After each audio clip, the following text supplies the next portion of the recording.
7 hours, 23 minutes, and 10 seconds. That's how long I spent with my forehead to the monitor trying to find the best lock build in NBA 2K25. Guards got a huge upgrade this year, and I can't be left behind. I must transform!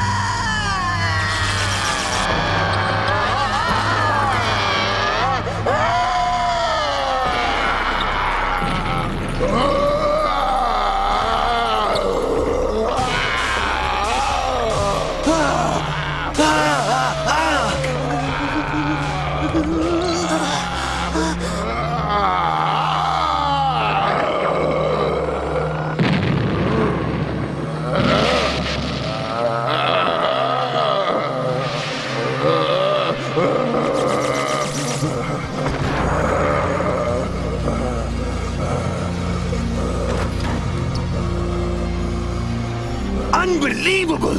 Absolute madness! It was nice knowing you, Krillin. Nightmare City.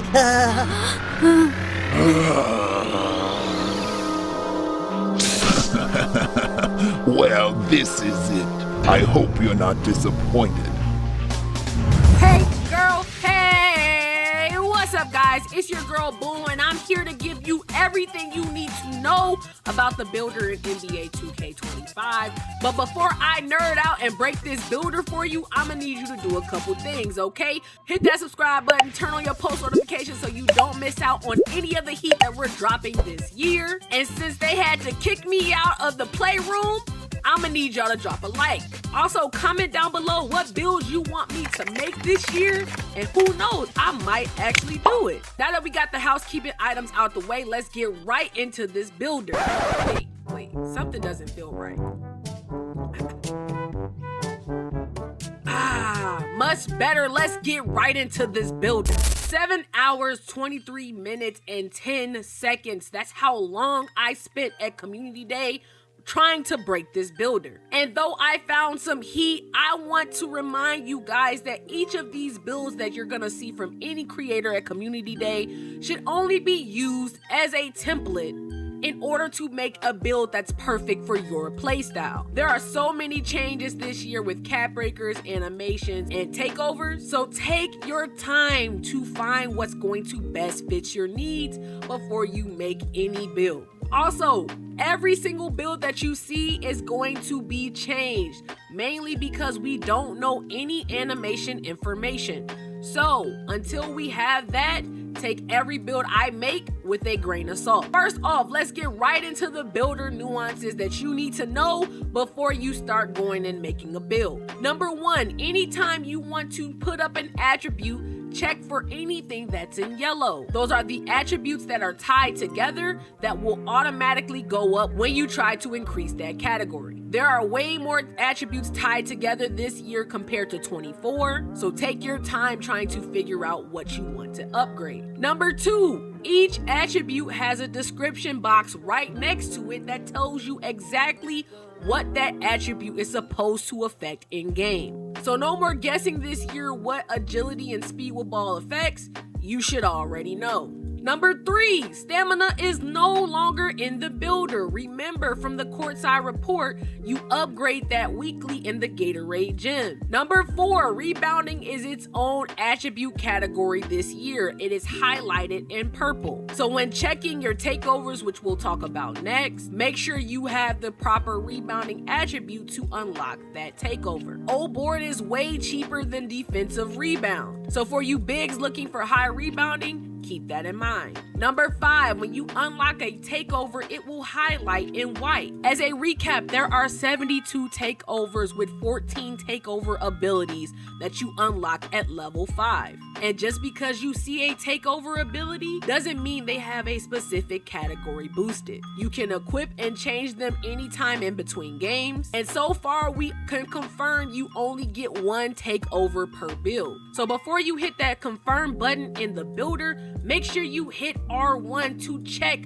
what takeovers are eligible for the build that you're about to create. From my understanding, animations will be added in the tester. It's not in this version of the builder. As we saw from the gameplay yesterday, animations can make a huge difference. So take full advantage of the new tester system that's available in the My Player Builder. At Community Day, we didn't get a chance to actually see what it'll look like. So make sure day one, you take your time creating the build that hits all the animations that you want. There'll be no excuses for you missing out on an animation by 1 or 2 points.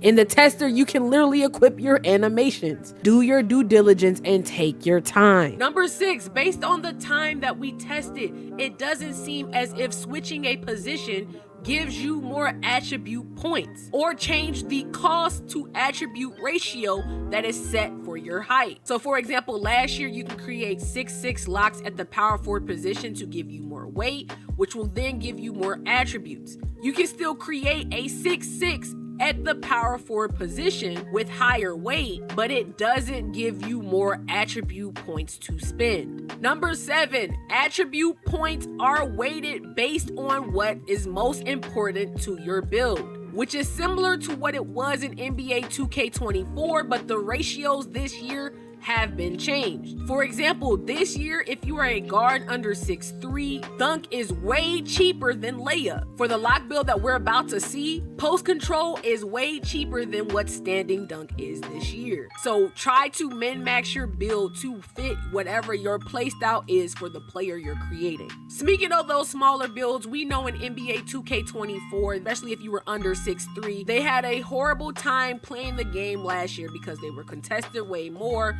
They were way slower than in between builds, and they basically were non-existent. This year, y'all must have took a sensu bean because you guys are a completely OP. The shorter that you are, the more attribute points you get. With 5'9" having the ability to create some crazy builds with multiple categories with legend badges. Before everybody goes in trying to make a 5'9" build, gameplay wise, shorter builds always are at a disadvantage, especially since defense is good this year with strength and interior defense seems like it's back on the rise. So before y'all all trying to make 5'9" demigods, keep in mind they might get clamped in the park regardless of how many attribute points you get. If you want my advice, I suggest y'all play it safe until we have more gameplay information. These next two are the most important information that you're going to need when creating a new build in NBA 2K25. First one is the Max +1 badge perk. As you'll see when we create new builds, the legend badges are extremely expensive, especially for wing players from 6'5" to about 6'8". So use that Max +1 badge to your advantage. As a recap, the Max +1 badge perk is seasonal that allows you to boost your badge level 1 tier above your max potential. So for example, if you have Hall of Fame glove with your build and put the Max +1 badge perk on your lock build, your lock will now have legend glove for the rest of the season. You can do that for a tier 1 and 2 badge, but that badge must be at its max level before you can add the perk. The one thing that I heard in Community Day that I wasn't able to confirm if it's available every season. From my understanding, it was supposed to be, but I don't know if that's changed. So keep that in mind before you create the build. The most important thing you need to remember when creating a build is to remember that cap breakers exist. As we've been stating, legend badges are extremely expensive. So when creating a build, I suggest using cap breakers as a buffer to get you more attributes in the builder. As a reminder, cap breakers will only hit up to the point of your max potential established in the builder. As an example, with this lock I'm creating in this build, instead of going for legend glove off rip, I decided to put my steel at a 96 with the max potential being a 99, so I can use my cap breakers when I unlock them through rep to boost my steel up to legend status. It's within the 5 cap breaker limit, and if I wanted to, I could use my Max +1 to boost my badge to legendary status while I grind my rep. That is the mindset that you should go into the builder with, to utilize the tools available that 2K has provided to us to make the best min-maxed builds possible. Based on what we played so far, here are my recommended heights to try first. If you're a guard, anything under 6'2" will net you the most attribute points. If you want to be a bigger guard while still benefiting from the smaller attributes, try 6'3" or 6'4". If you're on the wing, the best heights I've seen in the builder are 6'6" and 6'8", though the amount of attributes you get this year have been significantly reduced. If you're a big, try 6'10", 7 foot, or 7'1". We have no clue which weights are going to be recommended until we have more time playing the game. So what I did last year was to put an in-between type build, 200 plus pounds at 6'6", until we had more time with the builder. Now I know y'all tired of hearing me talking about the builder. Let's get right into it. Y'all already know in the builder day one, I made a lock, and I called this one the prototype. It's gonna be your typical height for a lock build, with the ideal weight and speed that you would need to keep up with these small guards that you're probably going to see in the park. Now y'all know last year, even though nobody wants to give me my credit, I created first the prototypical build for locks, the high strength, high speed builds that was perfected throughout the year. This year, it'll probably be the same, but I'ma need my credit. As of right now, I don't know which is going to be better, a high speed or high strength lock. So this lock has both. It's going to be a 6'5" PG build at 230 pounds with a 7'1" wingspan. That's right. He's a big boy. Starting off with the finishing, it's very basic. I have a 70 close shot to be able to mash guards out the corner. And with 65 driving dunk, I have just enough to get the athletic hangs, plus other driving dunks like Klay Thompson and CJ McCollum. Plus that 75 post control gets me unpluckable on bronze, and silver post badges to baby that guard with no strength out the corner. My shot is still elite. Like last year, I went with high midi. I believe the animation for jump shot bases is going to be more important than trying to invest points in three-pointer, especially when I have the potential to get an 89 mid-range, which will get me set shot specialist on gold. Playing at Community Day, that badge popped up way more than any other shooting badge, moving or standing still. As I get more time in the builder, this section may adjust depending on what bases are available in the jump shot creator. That's why it's a prototype. It's the first version. I don't care what anybody else tells you, you should always have a decent pass on your build. This one might be a little overkill just to get versatile visionary at bronze on 78. But bare minimum, I want to see a 75 pass to get dimer on silver. Because what you not finna do is sell me with your passes floating in the air like a butterfly. The ball handle is at a 70 because my pass accuracy is high. So you can decide if you want to drop it down to bronze badges. You won't be playing with me, but at least you'll have more attribute points to work with. The bread and butter of any lock build is going to be the defense and physicals, so here's what you need to know. As a lockdown defender, you're going to need both speed and agility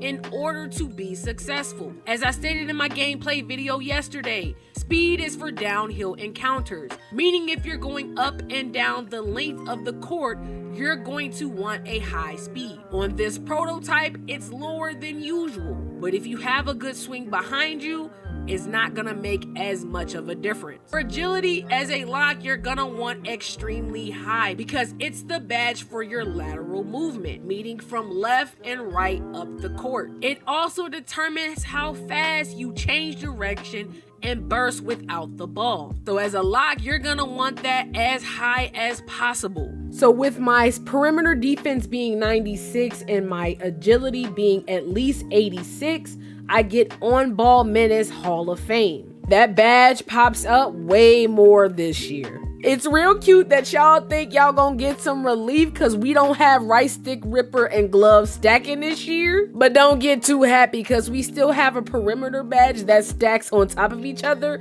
because Immovable Enforcer is now perimeter oriented.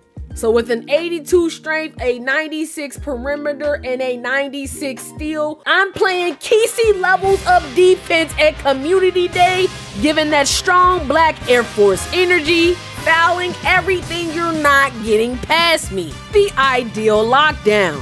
Can either keep it that way or move it up to 6'6", 232 with a 7'2" wingspan to get Immovable Enforcer on goal with an 85 strength, but your midi caps out at 88, so no chance to get that set shooter gold, unless you lower the wingspan back to 7'1". When you put that all together, either at 6'5" or 6'6", you get the version 1 prototype of a lock build, the 2-way 3-level scoring threat. With ideal height, weight, wingspan, and attributes that with cap breakers could make this build elite. Some of the takeovers you can get is Fearless Focus, that will boost your post control, mid-range shot, and perimeter defense, which gives you the Silky Shooter's takeover ability that makes it easier for you to make shots off the dribble and get ankle breakers off shot creation. Another one is Fortress, which boosts your 3-pointer and steal, which gets you the Spoiler takeover ability at level 5, what gives you a higher chance of stealing the ball.